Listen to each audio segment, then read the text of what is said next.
G'day, guys, and welcome back to the number one independent Formula One podcast, Formula Oz, where we talk all things Formula One, 2, and Australians in motorsport. I'm Bailey Wilson. This is Sam. And today we have a guest, F1 Luke Sam from, you guys might have heard of him from TikTok. 31,000 followers is kind of a big deal over there.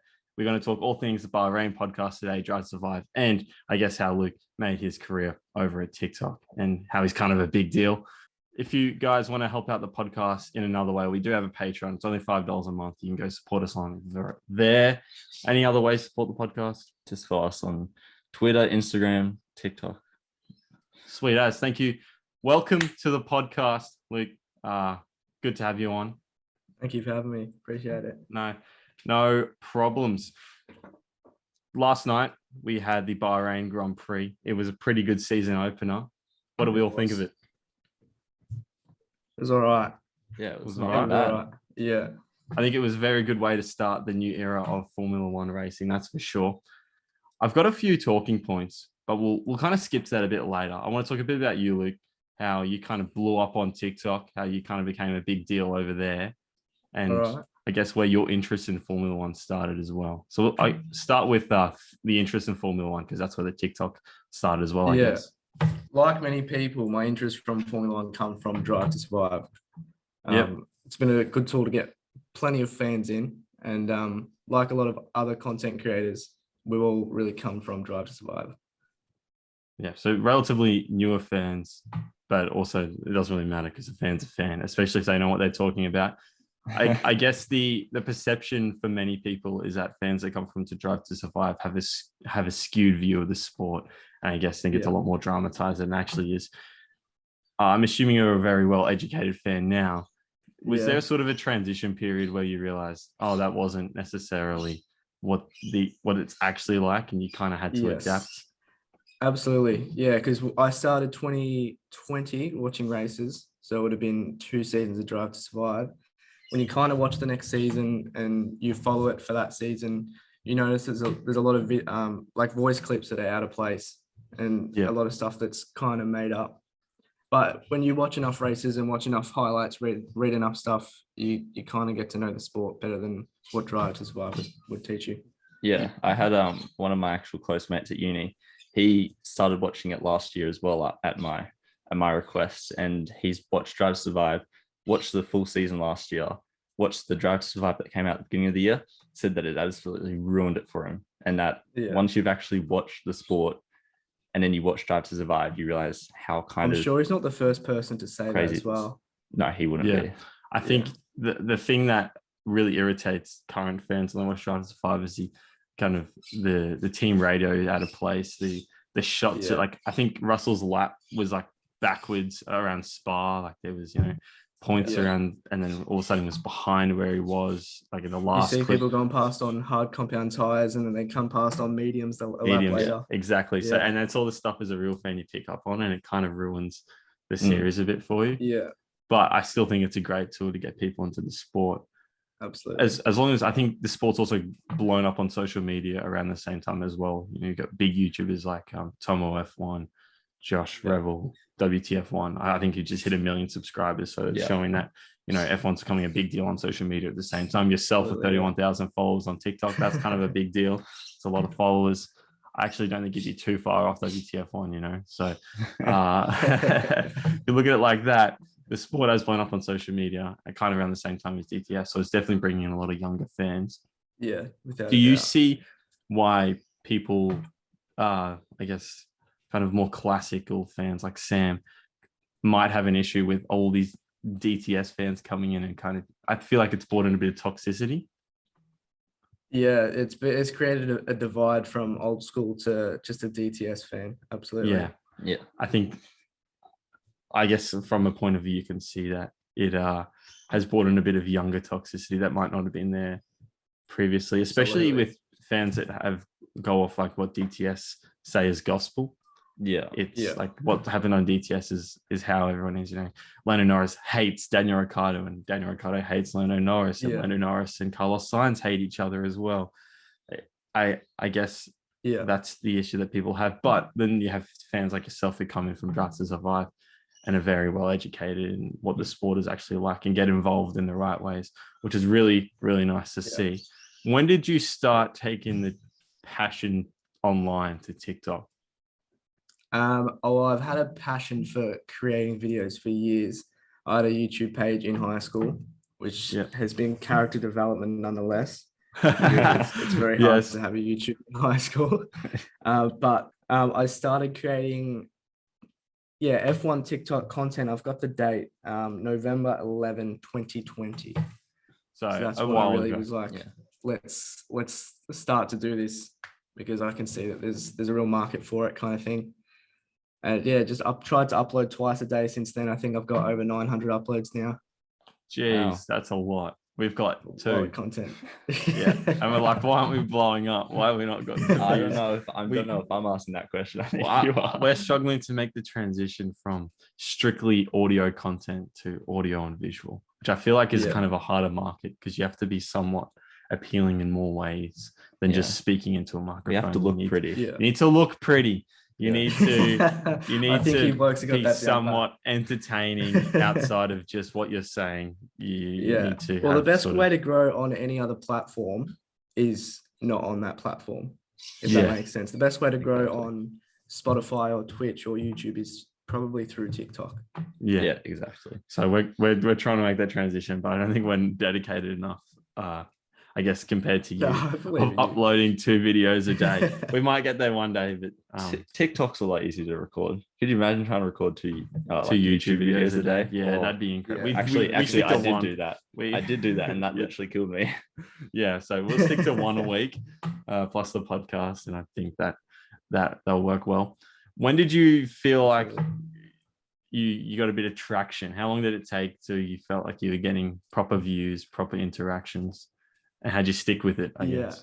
It didn't take that long, surprisingly, probably because I was uploading 3 times a day to a market that wasn't so saturated. But there's one series in particular, which was What F1 Taught Me. I don't know if you guys are familiar with it, but if you scroll all the way down, you'll be able to see it. And every video was getting views and getting likes and getting comments. So I blew my transition from probably 2,000 followers to 15 was very, very quick. Yeah. And then I guess keeping up the consistency, you've kind of slowly been able to get on that grind to get more followers up to where you are now. Yeah. Did you find that during the off season you kind of gained more followers, or did you feel like it kind of plateaued a bit? It definitely plateaued, without a doubt. And then after Drive to Survive, this is kind of the big question. Did you notice that there was a real spike when people started kind of getting a bit more interested? Yeah, because it's kind of it's a seasonal sport, so people in the off season aren't going to be Formula One. You know what I mean? Yeah, most people, I guess. But as the season got closer, there was definitely more people that wanted to watch it. Yeah, which I think that's quite interesting, because personally, when there's like less Formula One content, I go searching out to find it to make up for it. Yeah, I'm the same. Which is a bit different to, I guess, what most people do. When the season ends for them, and then when it starts, that's when they're interested again. Yeah, but it's also content as well. There's in the off season, there's not very as much little content stuff to make videos about. Yeah, I guess especially when you kind of talk about like the new regs, I would have thought there'd be more content about the new regulations, but I think it was so secretive that everyone was trying to keep everything under wraps.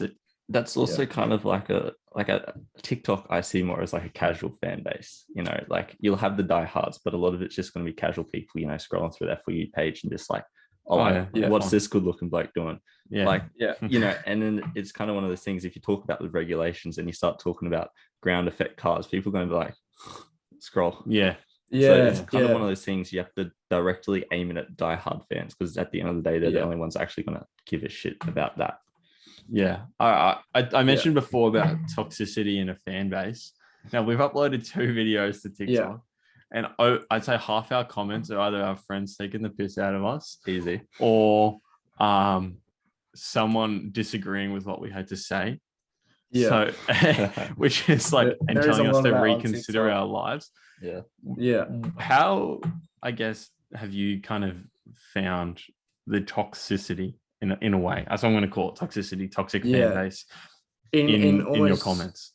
in almost every single video, there's toxic comments. Even I uploaded a video about Bottas out qualifying a Mercedes, and Yeah. people were flaming me because I was, bagging Russell or something, which wasn't my intention. But on that platform, a lot of people are going to take different things different ways. There'll be someone just making a comment about something else related to the sport, and there'll be a chain of 30, 40, 50 replies, just having an argument about it. I feel like that's the easiest way to get engagement on F1. Yeah. You make a controversial Yeah, video. well, I mean, at the end of the day, it is engagement. Yeah. Yeah. It kind of reminds me of like the football fan base. Yeah. I don't know how like into football you are, but through Twitter, there's a lot of toxicity in football, particularly. Yeah. And I feel like Yeah. that has also just morphed into Formula One. And I blame that a lot on social media. It's pretty Yeah. funny though. Like you look at some people's takes online and then I don't really engage at all with it because I just find it very funny to look at someone make just an opinion and then people are like, you're wrong. Yeah. That's not the case. You suck. You are uneducated. You're not a fan. And it's like they just stated something like George Russell game, 14th last year and or whatever it is, and then they're like, yeah, but he still sucks, or like it's like he just stated like where he came in the drivers championship. So So it's pretty ridiculous. funny to look back on. Even like If Sam I made was a to video. keyword my comments, the word that's there the most is probably cry. Cry. Everyone just loves that word. Cry. Even the video, right? So I think Yeah. we got like a 9 comments. They made a video of his own predictions, right? And then someone was like, reconsider your life, Verstappen above Hamilton. What the hell? Yeah. And To look be where we fair- are now. To be fair, I did put Hamilton down in 6th. So, but no, that was kind of like a fish line hook. Yeah. Yeah. But I roped them in But easy. it's like reconsider your life. And it's like, well, technically, I think that was actually a pretty safe bet of where at least Max Verstappen finishing above Hamilton, but maybe not in 6th. Maybe not after the first race, but yeah. But I think it's Especially pretty leading funny. up to that championship. Leading up to that championship, there was a lot of toxicity, Yeah, mainly kind just of hated between the that. 2 fan bases. Did you upload anything about Abu Dhabi? I tried to stay off the touchy subjects, but there was lots of videos about Abu Dhabi. Yeah. I feel like that would have been good for engagement at least. Yeah. Maybe not Yeah. good for your mental health, but I saw on your Instagram that you called Lewis Hamilton handsome. What absolutely. are your driver preferences, team preferences? I'm very weird. My arm gets twisted so easy with drivers. Okay. So I come into the sport as a Max fan, and now I absolutely despise him. I Wow. wasn't going from last year. Or maybe despise is a little bit harsh, but I'm not really a fan of him. what I come made into you the sport- change that? The championship last year against Lewis, I just become the biggest Lewis fanboy. Okay. All right. Yeah. Oh, okay. So just I to had to add in watch- context, we are not Lewis fanboys. We're not Max fanboys either, but we much Okay. rather Max Verstappen win over Lewis Hamilton. I think it's That's a bit fair we enough. want a bit of change, but Yeah. also sometimes I find Lewis very You want a bit fake of change. and You've been here for like saturated. 2 years. 3 years, mate. Let's Right. not Sorry. hate on it. Mate, But I've been dealing it's with it for also- like it's 10 like- years. You don't want the same football team to win all the time. And also I find him very saturated and not genuine. And I know a lot of drivers aren't genuine either. But like when I see him at the end of a race being like, hello fans, and then you like Oh yeah. you I know see what you're behind talking about there. the clips, he's like, damn, they're too close. Why are they so close? That's gross. And I'm like, well, that's the people that are giving you the career. Yeah. So it'd be nice. I just don't feel like he's genuine. That's where my issue lies. Yeah. Plus, I feel like he's a sook when it comes in the races. He's like, why is he turning in on me? And I'm like, That's dangerous well, driving, man. Mate, he I is could take you back to when Lewis Hamilton got into F1, and he and Max drove near identical. Max, albeit he was probably a bit more aggressive when he started, butX and Lewis, they're not that different back when they both started. And Yeah. it's I think just like all Lewis is Formula now One taking drivers that are high kind ground. of, they're all cut from the same cloth, I think. But yeah, they have to be. They have to be, That's how you get into F1. You have to be brutal. You have to, freaking go for that Put overtake, even yourself if you first, take a car out. Yeah. That's the whole idea of the sport, and it annoys me that now we're at the position where you can't even do that without being crucified. I think you made a very good point in our last podcast, which was that Max Verstappen has had that midfield where he's constantly in tough battles and really has to put himself first and kind of go for those spots where other people haven't. Whereas Yeah. Lewis Hamilton hasn't really for multiple years. So Yeah, that's true. I think this year will be very interesting when a lot more is at stake in the midfield than when you're maybe fighting for first or second. Obviously, there's a lot Lewis at has stake been there. driving a car that's been developed to not follow other cars, just to exactly. to be like quick in clean air. Now that he has to follow, they've had to change the shape or whatever of the car. And he'll have to change his, driving style as well. Yeah. So I think he'll have to put up with a lot more aggressive driving than he's used to, because when you're fighting for first and second, you're usually a bit more conservative. And I guess Max himself isn't. And that's a bit of a change for Lewis. Whereas, Sebastian, when he was, going for that first place, or even Valtteri, if he was trying to move from second to first or whatever position at the top, that you're a bit more conservative, because big points on the table, you don't want to wipe yourself out, let alone your teammate, if that's who it is. Whereas in the midfield, it's not that, conservative. It's a bit more aggressive. So I think that change will be a bit different to see, especially how he reacts. Yeah, I think the one thing they've got going for them is Mercedes seem to have like half of a second on the rest of the midfield, particularly because I think everyone thought McLaren would be chasing their tail. And they're kind of in a funny middle area, aren't they? Yeah, they're not quite Ferrari's there, half but a they're second not quite faster. below. Well, Ferrari and Everyone's Red top Bull second slower. were a second faster race pace yesterday. Yeah. So yeah, I think that it'd be weird to see if they catch up faster than the rest of the field catch up to them. Yeah, which I feel like they will catch up. You would hope so, with all their money funding and all the facilities available to them. Exactly. What about teams? What sort of teams do you follow? Are you sort of, I see number 3, so McLaren, Daniel Rick sort of. Yeah, absolutely. Well, Daniel Ricciardo is my favorite driver. Yeah, of course. Many people. I think that was well before he went to McLaren. See, I didn't fully answer the other question, but I've got lots and lots of favorite drivers. Okay, all right. Well, hit us with them quickly, and we'll try not to interrupt. I like half the grid, and I think I like everyone on the grid this year. Okay, yeah, I'd agree. I find everyone tolerable. I wasn't a fan of Guan Yu Zhou or Zhou Guan Yu, but after seeing his race and him crying that he got points after the race, how can you not love him? Honestly, that's a normal reaction, I think. Yeah. If I was to choose, let's nail it down to like a top 5. It would be Daniel, Pierre, Seb, Stroll, and he does have a fan base. Probably throw Yuki up there. Yuki, I'm definitely missing someone. Lewis. Yeah, let's put Lewis second. I think Stroll's definitely an interesting one, but you look online and he has a very big cult following, and I don't actually mind Lance Stroll. I think he's a bit unnecessarily hated. He's proven himself now. People hate on him. He's like, he's got no. He's got a podium. He's got 2 podiums. 2 podiums. Like pole position. Yeah, that's a lot more than a lot of drivers have. So he needs a little bit of respect on his name compared to what people are giving him. That's my job. I think maybe run through your top 5 drivers, Sam, and then my top 5. I don't know. We'll kind of give it all, because I don't think we've ever said this on the podcast. I don't know if I have a top 5. You just kind of like top 3. Well, obviously Danny Rick. Love Danny Rick. It would have been top 5 last year because Kimi. Yeah, Kimi's no longer there, so top 4. Through the shade. Sebastian Vettel, obviously. We love Seb. He's a goat. I like Pierre.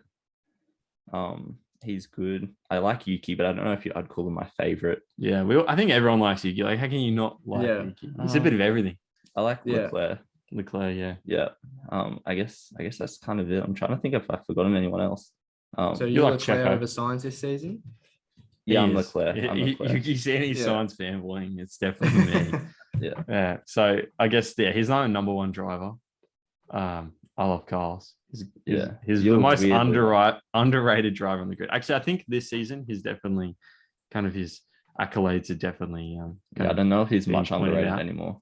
Yeah, exactly. I think people are definitely recognizing him. But last season, no one gave him a chance to get close to Charles. And I said, if you listen to our very first podcast, I said, Charles Leclerc will get beaten by Carlos Sainz this year. And Sam goes exactly like this. He goes, oh, that's so stupid. Like that. Well, to be fair, it was a fair point. Like, you don't expect someone to come into a team designed around a particular driver and beat him. And I said his consistency will beat Charles. Now, I stand by that by Yeah. saying he will be the world drivers champion this year because he will have consistent I don't. podium finishes Right. all season. I feel like See, Charles. my brain won't let me see Sainz beat Leclerc at Ferrari. Yeah. See, it can't Leclerc's happen 2 years in a row. He's the golden boy. Yeah, exactly. If My brain because blocked at the it end of the day, if they're gonna pick one, they're gonna pick Charles. Okay. If they're gonna Yeah. pick, that's Ferrari because Yeah. they've put the money in Charles. Charles is come from that Ferrari family, whereas Carlos is kind of like we needed a replacement. No, chuck him in there. He's good. I'll give him that. Like Carlos Sainz is Yeah. good. We'll see. I'm We'll never see. gonna say he's not good, but they're gonna pick Charles over Yeah. Carlos. Okay, I can understand that. And to be honest, last night, Carlos did say that he was disappointed that he was a second behind Charles. 8 seconds behind Charles. He was well behind Charles. So, and he wasn't necessarily a good weekend for him and his team. He struggled at that track. He's traditionally struggled at Bahrain as well. So I think he was disappointed himself. But we'll see where that takes him. That'll be interesting. Yeah. It's probably Carlos for me. Then it'd be Danny Rick, Seb Vettel, and then Pierre Gasly easily. I think And everyone loves Pierre. To be honest, I wasn't a massive fan of Esteban. Like, Fernando. but very recently, I think just seeing how much of a happy guy he is kind of like just a cheerful all around, good bloke. By the I think you find that a lot in the drivers that have a year off. Yeah, because he had that year off when he couldn't go to Mercedes. So I think you find like with a lot of the drivers that had to take a break for a year, they're a lot more happy when they come back. They're a lot more chill. They're like, I'm just happy to be here. Whereas, I mean, you look get at someone K-Mag else this season. Yeah, exactly. Just happy to be here. Granted, it is the first race, and I'm sure by the end of it, we'll be sniffing his balls or something. But fuck smash doors and yeah.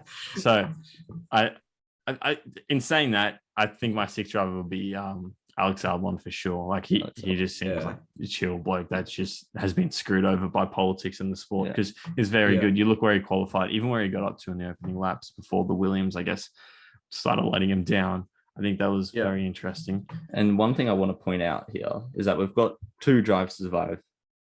Like followers. Yes. Whoa. Oh, okay. DTS Followers. Yeah. DTS so that's how you came in. No, it's not. It was actually, if you want to know how I came into the sport, it was from Thelma F1. He just casually came across one of his videos. Yeah, because it wasn't me trying to get you to watch it for 5 years. Yeah, and I was like, shut up, man. Big, Supercars is better. Anyway, so from Drive to Survive, I'm just going to put you in that. Lando Norris, when Drive to Survive first came out, was probably the biggest cult hero. I think that was also his interaction on social media. Exactly. Yeah. But in the past couple of seasons, I've noticed that cult following has severely taken a hit. Yeah, I'm one of them, absolutely. Yeah, because I think even when he came into the sport, I was like, oh yeah, he's pretty cool. Now I'm like, he seems like a fucking brat who's just a rich kid that, he's good at racing, but he's just a brat. And he struggles to take responsibility in a lot of situations. At least, but in saying that, a lot of that is skewed from post-race interviews where you can't tell if he's being serious, but also especially with that Dutch brand Zippo or something. Yeah. Who like you can say whatever you want on that. Yeah, at any Grand Prix this year, which is a shame. Lost their licensing to interview at the sport, which is a very big shame. Everyone loves that. Yeah, so I think we might hear them at press conferences, but they're no longer a broadcaster of Formula One. They lost it to a German, what do you call them? Cable network. Unfortunately. Talking about racing, we should probably get into, Bahrain. I guess, Bahrain, the big race that we've mentioned a few times already.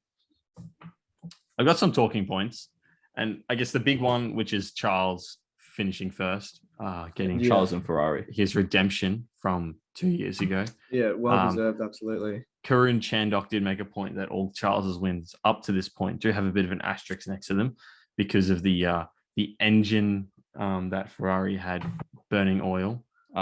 So it's his first fully legitimate win that we know of at the moment. Well, his other wins were still legitimate. They still count. But Yeah. that's like putting it in the same thing as Max. You put an asterisk next to his championship title. It's still legitimate. Yes. Like it is what it is. There'll always just Yeah. be semi questions around that Yeah. sort of topic. But it's very good to see him win. He looks very happy with himself. It was good to see Ferrari get a 1-2 back at the top where they probably belong, in the best looking car on the grid. Yeah. And the last time they won a race was 1-2 as well. 1-2, 2019 Singapore. Mm. So 2018 Singapore. Yeah. 20. Kimi and Seb 1-2. Yeah. Which is good to see.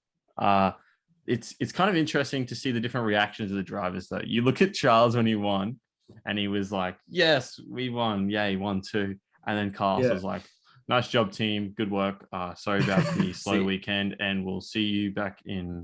And that is something that I don't think people from this generation of followers has actually seen before. Yeah. Back prior to like Max Verstappen versus Lewis Hamilton, like Lewis Hamilton being a clear like winner. Back, I'm talking Nico Rosberg, Lewis Hamilton. That is what you'll see when there's two like drivers in a team going for a championship, and one driver beats the other by like coming first or even like more. That's what you will see, and that's what caused a lot of friction, because when there are different teams, it's not it's out of their control. Like if one driver wins, it's because they got a faster car. In this situation, if they're the same car attacking both for the championship and one beats the other, it's skill versus skill. One has to be. Yeah, exactly. And that's one of the things that you'll see is that this year Ferrari might have the best race, like they did at Bahrain, 1-2. You can't complain. Pole position, fastest lap, everything. But Carlos will be kicking himself because he had that car. He could have easily won, and that is what we're going to see. And I think that's an ego for you. In my predictions, I've kind of guessed that there's going to be fireworks at Ferrari just because of that reason. I feel like it has to be at any team where you're kind of taking a massive ego hit. The drivers are very all egotistical, no matter who they are. That's how they get to the position that they're in now. There's going to be friction at some point. Two talented drivers at a very fast team. I think it just spells trouble. It always does. It's never not happened before. I think we're expecting maybe a lot of it from Lewis Hamilton and George Russell, which will be very interesting to see as someone that hasn't been challenged 26. I don't imagine that this year because there's not a lot riding on. They've got no like kind of push behind them because until they get to winning races, they're third and fourth or fifth and sixth. And like at that point, if you come fifth or if you come sixth, it's kind of like, I wanted to beat him, but like at the end of the day, we couldn't get fourth. It'll be interesting once they get to the podiums. That will then, I would expect, to change, and there will be a lot more interfighting between them. Yeah, the team that we both predicted. I'm not sure where they ended up on your predictions. Red Bull. We all predicted them, us two, to finish first in the Constructors Championships. They had a pretty bad weekend. When it comes to finishing the race, at least the weekend leading up to it was very promising. They were looking very fast. It doesn't. You can't really finish a race when your engine blows up. No, or locks up on the very last lap. Yeah. Unfortunate. Yeah, that's stiff. 3 of the 4 Red Bull powertrain cars didn't finish. One caught on fire. One was causing electronic issues or something that hasn't fully come out. There's rumors it's a FIA provided part that failed, which is a fuel pump. That's what apparently caused Max and Checo's issues. It's confirmed that both of their issues were the same, I believe. But the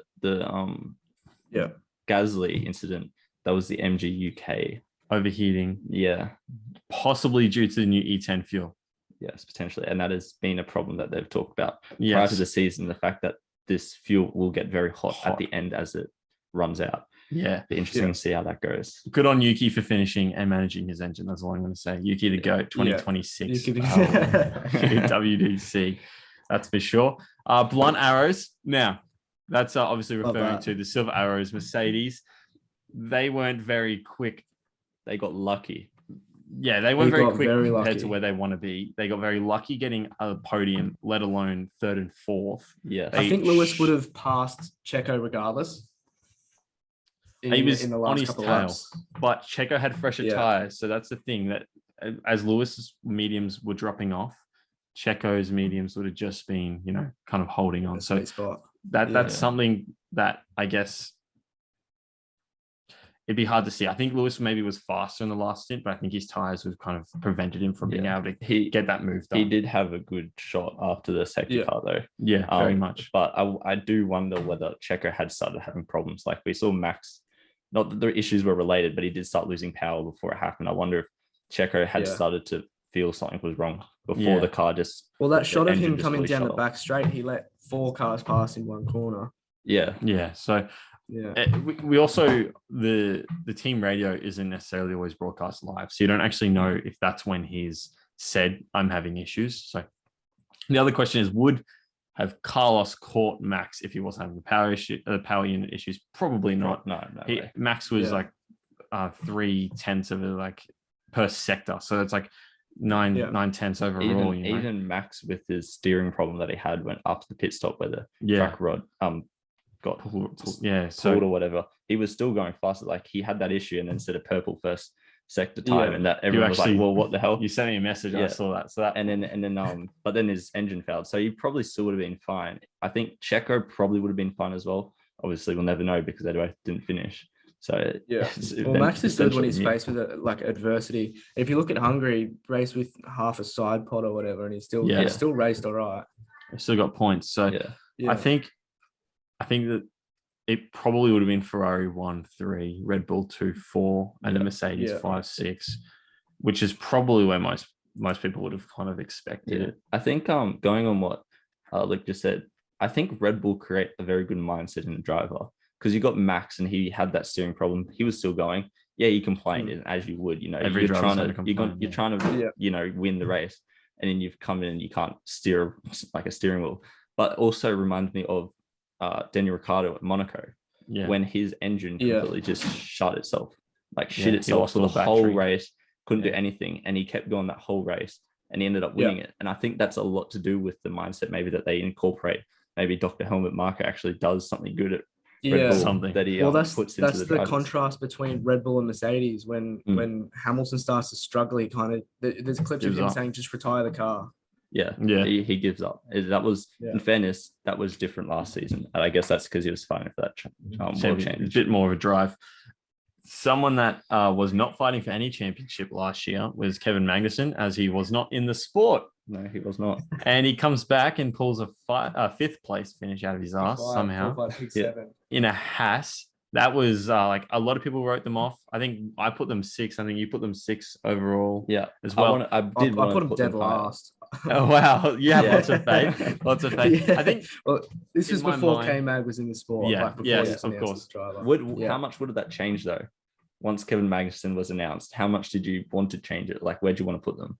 Because surely you can't put 10th up to 6th or something from one driver. Yeah, I was only going to put them 9th. I was just going to put Alpha below them. Yeah, so I think and I don't want to shit on you here. I think a lot of people forget that Haas was like a 5th place constructor 2 years ago or 3 years ago, and then like a 7th place. Like they, for the money they have, they always make semi-decent cars.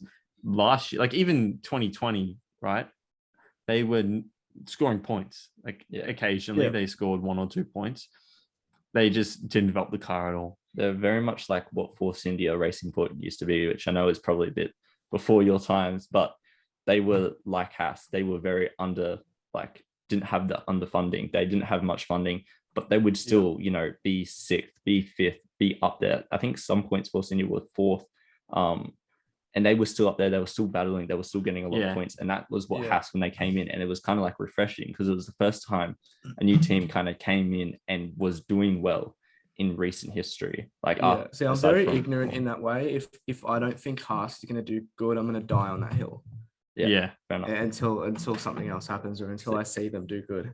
And that's good because at least you've got a background. Whereas I think the problem with the Drive to Survive fans is that they, bounce, they bounce and they don't let points prove them wrong. Like once you see Kevin Magnussen maybe score like 6th or 7th in the next couple of races, I'm happy to put my hands up and say that prediction was dog shit, but a lot of people are just like, nah, just wait till this race or wait till the end of the season. Exactly. They'll nitpick and try to make their point. They're stand. Well, that sort of raises a question, I guess. Mick Schumacher was struggling. I think that was his way to put it because he was going backwards. He made a couple places up at the start, and then when he was racing, he kind of went backwards. that probably goes down to his inexperience of wheel-to-wheel racing in Formula One because he had one person to race against and he was 2 seconds a lap behind him. Yeah. Is Mick Schumacher is kind of being exposed for being mediocre because Nikita Mazepin was just that bad? Or do you think Kevin Magnussen is that good and Mick Schumacher I think it's a bit of both. I think it is a bit of both. We saw wheel-to-wheel racing from Zhou Guanyu and Mick Schumacher, and Zhou was just clear, like he was clear of Mick Schumacher. And if we're talking about experience, Zhou has even less experience. Yeah. And in saying probably that, the same sort of car. In F2, Mick would beat Zhou. Yeah, well, so he did. It's one of those things that it was probably just the car on that day was struggling a bit. I guess we'll have to see. I'm gonna let there be a couple more races before we make. Yeah, we need to kind of see a bit more before we can make an educated guess. I'm not giving up on Schumacher yet. No, I don't think anyone is. I wanted to raise that point. I feel like it's slowly coming to everyone's attention. Kind of, is he up to the Formula One standard? And to be fair, he's got big shoes to fill. I think that's the issue, right? Everyone thinks that he's at his father's level already, and you want him to be, but whether he will fill those shoes, it is his second season in the category, which he traditionally does a lot better, aka winning the championship in every second season he's competed in. So it'd be nice to see him kind of kick it off and maybe even beat K-Mag by the end of the season. I think give him a couple races in the goal. He did come from the worst car on the grid last year. And had no wheel-to-wheel racing, whereas Guan Yu Zhou had a year of F2, one of the closest F2 fields. Probably doesn't understand what downforce is. Yeah, he probably understands how to drive without downforce. Yeah. So the biggest surprise besides Kevin Magnussen getting fifth for me, anyways, was the Alfa Romeo's double points finish. Now, Valtteri Bottas obviously qualified really well. His race start was horrendous. Went down to 14th, I think, after the first lap. So he was terrible. But the shock for me more was Guan Yu Zhou, or Zhou Guan Yu, getting a 10th place finish, scoring that singular point on his debut, the 64th driver to ever do it. He was overjoyed. We mentioned before, he cried. Start. Thank you. Yeah. It was only repeated like 4 times yesterday. So I think a lot of people wrote him off just because he came third, but also keeping in mind, Oscar Piastri, phenomenal driver. Bobby Schwartzman, phenomenal driver. Like he's great. He is very unlucky not to be the Ferrari reserve driver this year. Yeah. Guan Yu Zhou was winning that championship against those two for majority of the year. Well, I'd say a third of the year last year. He is still a very good driver. He's very experienced. I think he had 3 years in F2, 2 years in F3. Very experienced driver, quality. Just because you might not be the top driver in that category doesn't necessarily mean he's a bad driver, which is also says a lot about that category as well. If he's not at the top, it says a lot about it. Wait till we get Oscar in a car, man. Wait till we get Oscar in a car. It'll be super great. I think I made a prediction in the last podcast we did that he will be in a car at some point this year, whether it be in a reserve role for whatever team. I feel like he will be. We should see him in a free practice, surely. Oh, well, we will. He will. Yeah. We would assume pretty soon. I would say that for him to get his mainstay in Formula One, either going to have 2 things have to happen. Either Fernando retires or someone else decides that they want to go, and Oscar might be able to go in. Or we wait until 2024 when Andretti is set to enter the sport, because they will probably go after him. Like, unless we have someone crazy come through F2 in the next couple of years, you're probably looking at a potential. I know it's really early to call, but Hulkenberg, Oscar Piastri. Yeah. And I'm looking very far down the categories. Ollie Behrman, right? He's won every single category the first time he's ever raced it. Yeah. I think he came second on the weekend just from his own mistake. He locked up at turn 1 or whatever happened there. Yeah, he went. Get a penalty for going outside track limits? I think that's what it was. Yeah, something like that. So he will be, without a doubt, in my opinion, the next Ferrari driver. Yeah. I think he'll literally slot straight into. Who was that lad in F2 or F3 that started last but won? There was Taswana or Iswana in F2. In F2, he started at the back and got all the way up to first before pits. I think that's maybe who. He did well. So I don't think he'll be. I don't think he's top quality. but he's a good It'll be driver for interesting sure. to see. But I It think is only one race. I so- think in 2 years you'll have Behrman in Ferrari seat, which then is probably going to push Carlos. I think he'll be the one to have to give way. Depends. So push someone in the team. Yeah. And then that closes up a spot, I guess. So I think you need new teams to enter the sport for a guaranteed seat and then for the we've still Australian got driver. Teo Pourchaire, who will kick probably Joe. Well, out, 20 I think. seats isn't a lot by Exactly. any means. Yes. But I just hope with Oscar Piastri, it's not another Nick De Vries situation. Quality driver with no seat. I think the difference between the De Vries sort of situation and the Piastri situation is the 2019 F2 field was very weak compared to the 2021 field. Like you had Nicholas Latifi finishing second, for example, and not that far behind De Vries. So I think that's where he kind of loses a bit of credibility. It wasn't like he smashed the field in a very weak F2 field. Yeah. And we see like Latifi's quality in F1 is probably the worst driver on the grid this year. So I think that's why people kind of don't mention De Vries as much, but he's still a quality driver. Like you see it in Formula E, he's winning. Yeah. Right? He's winning, but I think that's possibly why people kind of don't give him the chance that other people get. Disappointing for, I guess, all three of us as McLaren fans in a way because of the relationship between McLaren and Daniel Ricciardo. They had a very bad weekend. I'm going to put it down to the temporary brake duct fix because that's what it was. They weren't racing with their brake ducts because they overheated. So they put brake ducts in that weren't going to overheat. They were still overheating. You saw on lap 12, Lando Norris, I don't know if anyone else saw it. He had DRS open, wasn't on the slipstream, and was going smack down the middle of the straight to get the cold air to cool his brakes. That's going to be an issue. Until that's fixed, I think we'll see McLaren at the back. But once they can brake properly and they don't have to lift and coast into every single corner, I don't know if you saw that, every single corner they were lifting and coasting before braking, we're going to see McLaren at the back. Yeah. But once they don't have to, if they're losing like 3/10 on like some hard braking corners, as soon as you wipe that out, you're gaining 3/10, right? So they're 3/10 a corner in a lap. Yeah. Like that's that a lot. End up being or at least the hard braking corners. Yeah. So you're going to see they're 2 seconds behind the pace at the moment. Say there's, 6, hard braking corners in a circuit.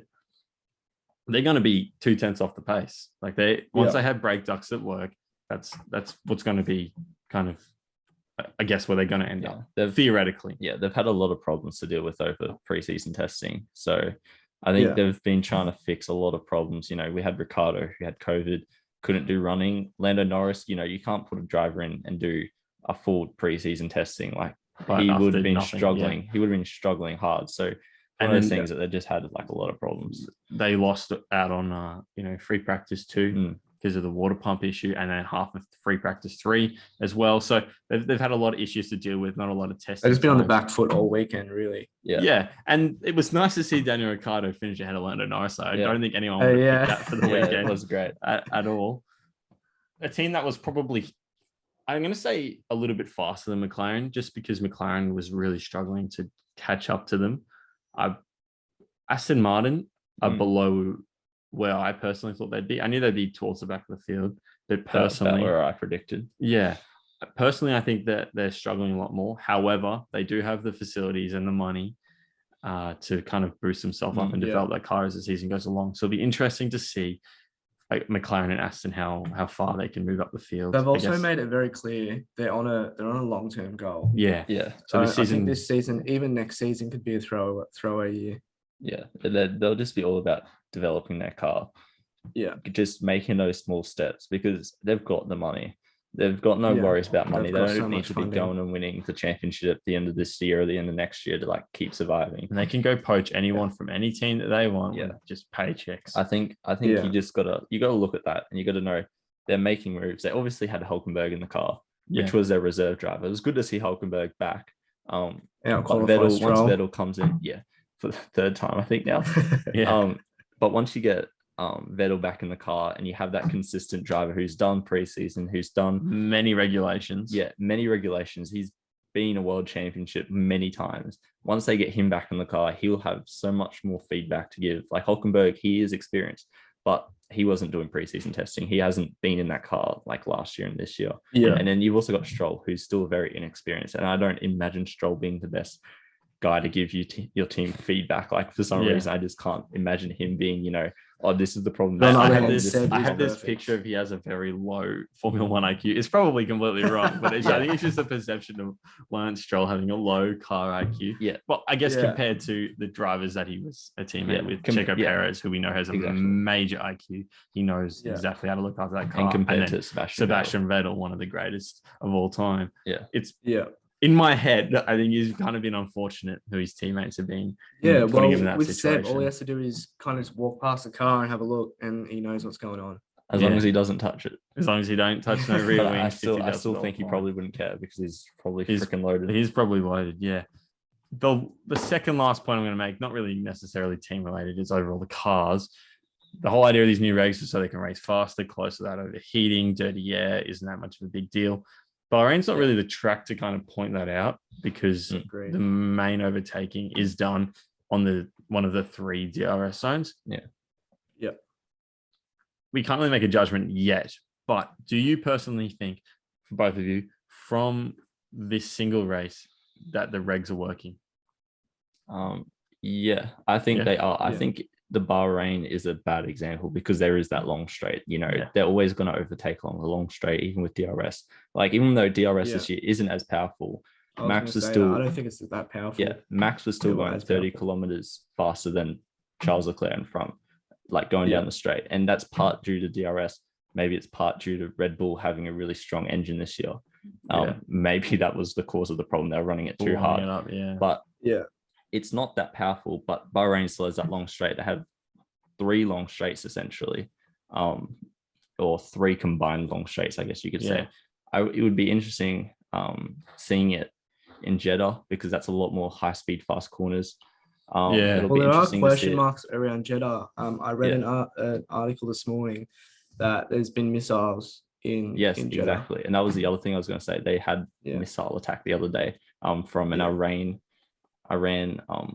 terrorist, some group in Iran going after that oil.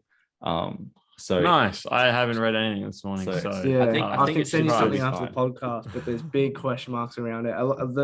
The consensus I'm getting is probably shouldn't race there. Yeah. We'll see. I think they probably will still get there. I think they'll get there and then they'll probably make a decision like they did with Melbourne back in 2020. Yeah, they'll wait till like just before free practice 1 where everyone's there and they'll be like, actually, you can go home. Yeah, we're not going to race. It'll be interesting. But no, I do think the regulations are doing what they're being meant to do. I still think we have to wait for Jeddah or even Melbourne. I think would be a great one where the overtaking is actually quite low normally. Yeah, it was the second lowest amount of overtakes in the last 6 years. Well, the changes this year have made the track wider, 6 turns or something like that. Yeah, so there's more. They've got rid of one of those chicane going around the back that they go right near the hill. Which should be nice because that's where we'll be sitting because we didn't get grandstand tickets. We missed out. So I missed that email. Whoops, my bad. I'll be GA all day as well. Well, we might see you there. That'd be nice. But I think that'll be nice to interact with fans when we're there. We've got plenty of visual content videos that we should be creating. I've done grandstand before. It's good because you have a seat, but like aside from having a seat, it's like, well, it's like a football match. You go watch a football match in a stand and you only see that particular part. With General Park, you can go everywhere. But anyway, so what are your thoughts on the regulations? I'm not that much of I haven't looked into it that much. I've had a quick glance and what I've got most out of it is 5 out of 6 changes are just making things wider, which should make it easier to overtake for Melbourne. Yes. I watched the video. So they got rid of two corners. Yeah. I think that's the entry and the exit of the chicane. I think that's what they're counting as the corners. Yeah. I'm glad they left the quick left right. Yeah, well, that's the best part of the circuit to look at, right? It's I was worried they were going to get rid of that. I hope they leave the bollard there. Just so someone can hit it and knock it into the middle. That's the best thing going through the F1 2020 game where you're just driving through and you're just like, I'm not making that turn off straight through. Straight to the bollard. Doesn't do anything, but then it cleans up someone else behind you. which is good fun. I think that Melbourne will be a little bit better. It'll be like Saudi. Abu Dhabi, right? It wasn't great racing, obviously into the last lap, but it definitely made it better. Like it made overtaking easier. No, they're on the right track. We could see further changes in the future. Yeah. For me, Melbourne was kind of a track where the best thing about it was first race, and you get to see all the new cars, the new drivers. And now without that, I just don't know how well it's gonna shape up for going back there consecutive years. And I don't see it going back to the first race either. I think Bahrain have very much sunk their teeth into that whole first race of the season. Testing It'll be interesting because they still have kept Spain, which I thought they might have changed by now. Spain is still going to be their testing, at least for this year. It was shakedown or whatever they want to call it. It'll be interesting to see if that happens next year, because I know COVID was kind of like the main problem. If Spain returns as the main testing, Australia might have like a slight chance, but I still don't see it happening. I do see potentially them going back to where they used to race in Australia. Adelaide. Yeah. Probably not. Adelaide hasn't got any money. I think if anyone else in Australia, they're going to go, it's 100% going to be Sydney, because Sydney will throw so much money at it, which will be terrible. If they do, but Adelaide racing was great. Yeah, well, that's what you took down. Adelaide anyone was great. that like talks about the Adelaide Street Circuit, and it was amazing. Obviously, Damon Hill getting shunted by Michael Schumacher and Ayrton Senna like 2 years in a row, or like 2 years apart, or whatever it was, and it wasn't great for Damon Hill. No, he probably has bad memories of that place, but I think Melbourne it's going to be very interesting, and it's going to be the point of where people realize, okay, these regs are doing really well, or maybe we spent a lot of money on something that it's going to take a lot results. It's going to take a lot to absorb for just any viewer, really. You've got new track layout, you got new teams in different spots, you got new drivers at these teams, you got teams doing better and worse than last season. I don't know about you, but qualifying for Bahrain, I was all over the place. I could not keep up. Don't worry, that is normal. When there is a major change in eras, like going back to the hybrid era when that first happened, that is how you feel. Even like old school, like long. I got so comfortable with two Haas's and two Alphas out, and then a Williams or an Aston Martin in Q1. Yeah, exactly. And you would see Lewis and Max battling. That's what makes it good. Yeah, because it ruffles it, and you'll see that the teams, it takes them a couple races to get back to where maybe not to where they were, but where you think they should be. Like Mercedes is a great example. They were like 1,200 tenths off, 1.2 seconds off Ferrari and Redbull, and then in that one, from that like one night from Friday to Saturday, they got back to within like 5 tenths, and you will see that'll happen. The main thing I think will be McLaren. They should get back up, and it'll be interesting to see whether Aston Martin or even Alpine, whether they can push up any further. Yeah, I think Aston Martin, as we mentioned before, will be the most interesting one to sort of see what happens with them, because I think that they'll kind of hang below, but who knows? They've got the resources and the money to kind of shift their positioning. The newest thing for the weekend for me was the helmet cams. That was pretty cool to look at. What do we think of that? I saw people online hating it, and I was like, well, it just gives you more of a driver's perspective. It is good for that driver's perspective, but it's also a really bad camera. Like I'm you can't kind of see a fence much. sitter on this one. If they're going to put helmet cams, do it properly. Yeah, I think I don't want blurry, shaky. Or I think it's kind of good for practice. I think in practice it's great. Like I like it in practice. I like it, to have it for like the YouTube, or like if they upload YouTube videos of like helmet cam through qualifying or something. Yeah. But I think during the race, as good as it is to give us an idea of like what is happening, you can't really see much. And I guess that's the point that I would credit that to a night race though being worse, because the glare on the visor was from those lights. Yeah. So I think where is the camera on the helmet? It looks like it was on the side. Yeah, it's on the side. Why don't they just drill a hole right here and put the camera? Safety. It'll like ruin with the structure of the helmet. But you would hope that they so. You'd hope they figure something out, like just shove a GoPro with a company with so much money. Like, just get sponsored by Marvel or something. How long till we need like a camera where you can just like stick it on? Like just like a camera, like the freaking Snapchat glasses. They're inside of glass. Surely you can just like stick. Just give them Snapchat glasses, honestly. Yeah, that'd be pretty cool. It is kind of mounted like there's a Yeah. gap between the padding of your helmet and then the visor. It's mounted inside of there, and the battery pack sits behind the driver's head. I saw on Instagram. So there's enough room to put a decent sized camera. I just think the night race made it look a lot worse than it did, because we saw George Russell wearing it last year around, was it Spa in the first like free practice 1 and 2 before it was raining, and the angle was completely wrong. You're looking like down to the cockpit. But that was like pretty good quality. Like, so that was during the day. So I think if they get the level right this time and it's day, the problem was with that one was that George Russell hated it. And that's the thing that I think they'll find, and I think the reason why they have to have like such a small camera. A lot of the drivers are just not going to let it happen. What I've heard from a lot of people is George Russell is very picky and arrogant. Oh yeah, you picked that up straight away. Yeah. He's a little rich Tory boy. Like, not he's little, very he's much tall, like but he's very much like Lennon Norris. Everyone's like, oh, you know, he deserves a Mercedes seat. Yeah, he does. And then, oh, we love George Russell. You know, he's hot or whatever the frick they say. And then like, I don't know, but we all saw that Drive to Survive scene where it was him and Toto out the back, and it was like him learning it was going to be Mercedes. And I was like, what? You don't that didn't happen. And it's just like, but you get the idea. He is very much like Lewis Hamilton. I don't want to say it. He's very much like Lewis Hamilton, where he's very picky and he very much needs everything to be exactly how he wants it. And if he doesn't, he sounds like he's going to suck. I think we all saw this coming, where we like him at Williams. He joins Mercedes. Everyone wants him to go to Mercedes. Then once he joins, everyone's like, no, fuck that guy. That's exactly what's happening. There's like a villain arc evolving. To be fair, I didn't really particularly have much of a care for him at Williams. I was like, he deserves a Mercedes seat. I knew that he was arrogant, picky. It's just the British driver thing. I don't know, for whatever reason. I guess it's maybe just something that they have in their water. I don't know. I think George Russell's a funny one, that's for sure. We just spoke about Drive to Survive. Now, I mentioned at the start we were going to brush over Drive to Survive before we kind of wrap did that it up already. we have. I mentioned before the podcast, I don't know if people on the podcast heard this, that I usually quite enjoy Drive to Survive. I can watch it. I had a really hard time watching this season because it felt like a highlight reel. And this is great because we went to watch Drive to Survive together.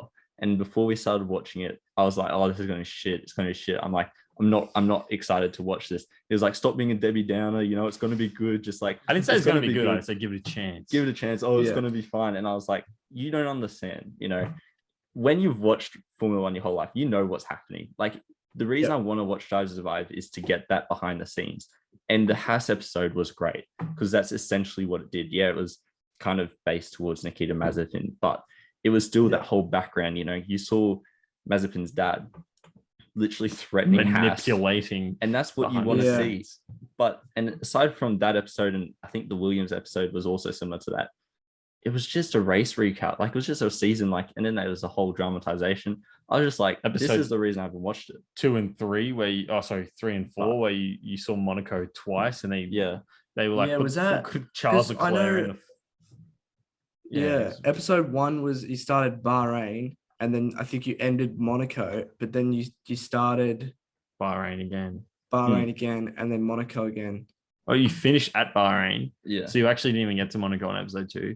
You start at Monaco on episode 3. You finish Monaco, you go to wherever it was. Then you start at Monaco with Charles Leclerc crashing after they already at the end of episode 3 showed Charles Leclerc crashing. And I was like, why?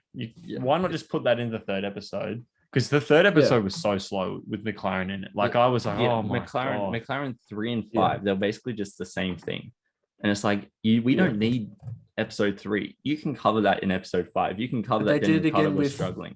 Like, they end with Monza and then they start with Monza the next episode. It started off when Drive to Survive first came out. It started off so good and everyone was so excited, and that's why it went so well. It wasn't chronological. It never been chronological, but at least they didn't repeat the same thing like 3 times. Yeah, and it was a lot of just like back behind the scenes. It was actually what everyone wanted to see. Granted, I think they've just got caught up in the whole excitement of how many fans are coming in. They're like, oh, we had like so many fans. Like, it was the fastest growing sport online. For many years in a row, and that was a lot down to Drive to Survive. And I think more people they got excited by that. more people watched the last Grand Prix than the Super Bowl or something. Yeah. That was a great stat. I wanted to show every Love single that. American because they were all so up themselves. Yeah. Like I love how the Americans, this is completely off topic, but they always call like their championship like the world championship.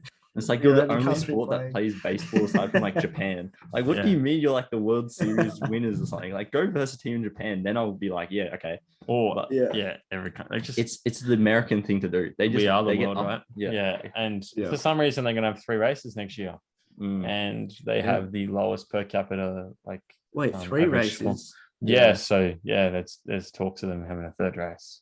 Is that Vegas? Vegas, or New York, or there'll be a 3rd race next year. I guarantee you there'll be a 3rd US race. At least, if not next year, 2024. It'd be interesting to see how long that lasts. Because Americans don't. They get bored, right? They get bored. They'll get bored. Yeah. It kind of gives me flashbacks. Yeah, it kind of gives me flashbacks to like the Big Bash. You know, cricket in Australia, like the T20, it was bad for like many years, and then it just blew up. And for like 3 seasons, everyone was going to the game. Even girls that had no idea what cricket is. They're like, oh yeah, let's go, like blah blah. And now it's kind of dead again. And you're like, I assume that is what's going to happen over America. They're gonna blast it. 3 races a year. This year's season is 2 races: Miami, Dallas. Next year potentially 3, or the year after. They've got the 2 American teams potentially. Haas potentially, Andretti. They're not going to. I imagine the teams will stick around. I imagine the support from Americans will stick around. I don't expect the casual American to keep coming back, especially when it's going to cost some people their right arm to go. Yeah, exactly. Especially or their firstborn. When Drive to Survive quality is going down, it's going to be attracting less fans. The casual fan base will get bored and leave, because you need to keep that interaction up, and you need to give them something a bit more than, especially if they're not watching races. Like, you need to give them something a bit more to. Especially being from Australia or America or New Zealand, a lot of the races are at weird times. I tried to get into Formula E, but because I'm not as interested in it and it's at a weird time, I just lost interest. Yeah. If you want to get into a different motorsport, IndyCar, so easy to get into, right? It's interesting. It's at like a perfect 7 o'clock to 9 o'clock sort of time. It's very easy motorsport to get into if you're looking at getting into another one. I'll just give you that. But it's on Stan Sport now. For that. Bloody hell. Yeah, it's also kind of boring. Like, boring. Nah, IndyCar is exciting especially when but I'm talking about when they do the oval races. Oh yeah, oval races. I was like, what is that's only 3 races. I know, but still, I'm like, I'm not watching like a sport to end up just like sitting through like a snooze fest for 3 races. No, and most of their races are street circuits, but for IndyCar, I've just kind of praised it. The quality of drivers is not as high, right? So when you're watching street circuits, the action and the close calls and everything, if that's what you're into, is like second to none. I've seen some clips. So much better. It's pretty good. So that's always a series that I recommend to people if they want another one, especially in Australia, because it's in the morning. Like, if you're getting up, it's going to be on a Monday morning. So here's what I've kind of figured with Drive to Survive. Drive to Survive is very much heavily like coerced towards Americans, I believe, because they know that's where their main viewer base is going to come from, because they're not going to be able to watch the races. They're not going to be that in tune with it. They just want to watch a dramatized piece of shit. And season 1, they had 3 episodes about the Haas, the American team. And that was good, but that was because Haas was new. Yeah. And that was kind of like, everyone was like, we want to see what this team is, because everyone's seen Red Bull, everyone's seen McLaren, Mercedes, they've all been there forever. Haas was new. I just think, and going forward, unless they change something, they're going to continue to get this massive outcry. And I feel like that might be the downfall, because Netflix was a massive thing for Formula One. And now that it's kind of really like a liability, influencing the diehard fan, it might lose F1's kind of mainstay. And unless the casual fan continues to keep it going, they might start to see some problems. I think season 5 will be the killer, right? If they can go back to their roots. And season 5, in theory, should be one of the best seasons, because you got so much to work on. You got how the teams are going to develop the cars, where I guess how the teams are going to deal with the new regs when they're struggling, and also drivers struggling. So you're going to have drivers like Lewis Hamilton that used to be in the front, who all of a sudden are going to be sitting P6 in the constructors. I don't think Lewis Hamilton. Well, on that, my favorite thing about Formula One is their media training. Yeah. They really say what they're thinking. And even though Drive to Survive kind of puts that out of context sometimes, if they use it in the right way, it can be really good. Yeah. Yeah. And even onboards, right? They have beautiful opportunities to use onboards in the right spot. And then they just throw them away. Like scenario 7, going back to 2020, the episode season 3 of Drive to Survive, they used scenario 7, not in when they were actually doing the episode about Lando Norris getting his podium. They decided to use that in the episode about testing. Like that was such a big thing to do with his podium. Was like, scenario 7, we're like turning the engine up, we're gonna balls to the wall this last lap. No, let's use it in a clip of testing. Even like that wasn't even in testing. The last season where Norris was squeezed out by Ricardo, they used a clip from a battle of Lando and Carlos Ocon. saying he squeezed me out. Yeah, No, it was Ocon. Yeah, Ocon. and that was hilarious because that was Daniel Ricciardo picked up on that. And it was like, wait, hang on a second. There's a lot of clips. There's actually a YouTube video. Some guys put up 2 YouTube videos where it's literally just all the things that happen in the Drive to Survive this season that are just shit. And it's the funniest thing to watch. You've got the George Russell, the audio clip where it's like Mercedes and Toto. And then he like keeps talking. They've just clearly cut it in. And it's like the most cut and copy. Like it's something that I would do. Like that's how bad it was. And then there's like, what else? There's just so much. And but there was ridiculous. A few of that, like Christian Horner talking, and his words were very blocky, and I've just been manipulated into what I'm saying. Like that was throughout. Yeah, and then there was one with Zach Brown, and I think it was Andreas Stein. Seidel, yeah, far out. And they were walking down the main corridor in McLaren, and they were talking about after the summer break, and they were going into one of the races, and it was like they just forgotten about 2 races between the summer break and that race that they're talking about. I was like, and because they had the mask on, they don't forget that though. It was funny because I had the mask on, right? And when they're walking towards you, like, you're not talking. Like, Like, just because you have a mask on doesn't mean that your mouth's not going to move.